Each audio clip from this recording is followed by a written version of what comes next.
scar, the width of a man's thumb, that ran in jagged course across the entire crown of his brow, just below the hairline. This was not visible normally, covered as it was by the fall of his long hair across his forehead. But when he bound his hair to accept the helmet, or tied it back for sleep, this livid gash represented itself. I could see it now in the starlight. Apparently the curiosity in my expression struck my master as comical, for he chuckled and lifted his hand to trace the line of the scar. "This was a gift from the Corinthians, Zio. An ancient one, picked up around the time you were born. Its history, aptly enough, tells a tale of my brother." My master glanced away, down the slope that led toward the Avenue of the Champions. Perhaps he felt the proximity of his brother's shade, or the fleeting shards of memory from boyhood or battle or the agon of the games. He indicated that I might pour for him a bowl of wine and that I may take one for myself. "I wasn't an officer then," he volunteered, still preoccupied. "I wore a Banty hat instead of a curry brush," meaning the front-to-back crested helmet of the infantry ranker instead of the transverse-crested helm of a platoon leader. "Would you like to hear the tale, Zio? As a bedtime story?" I replied that I would very much. My master considered. Clearly he was debating in his mind if such a retelling constituted vanity or excessive self-revelation. If it did, he would break it off at once.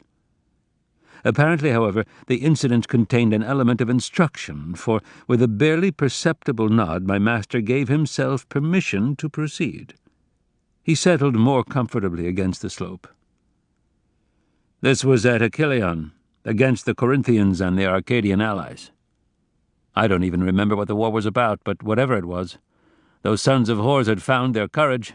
They were putting the steel to us. The line had broken down, the first 4 ranks were scrambled. It was man against man across the entire field. My brother was a platoon leader and I was a 3rd. Meaning he, Dienekes, commanded the 3rd squad, 16 positions back in order of march. So that when we deployed into line by 4s, I came up to my 3rd's position beside my brother at the head of my squad. We fought as a deas, Iatrocles and I. We had trained in the pairs since we were children, only there was none of that sport now. It was pure blood madness. I found myself across from a monster of the enemy, 6.5 feet tall, a match for 2 men and a horse. He was dismasted. His spear had been shivered, and he was so raging with possession he didn't have the presence of mind to go for his sword. I said to myself, "Man, you better get some iron into this bastard fast, before he remembers he's got that daisy chopper on his hip." I went for him. He met me with his shield as a weapon, swinging it edge-on like an axe. His first blow splintered my own shield. I had my 8-footer by the haft, trying to uppercut him, but he splintered the shaft clean through with a second blow. I was now bronze naked in front of this demon.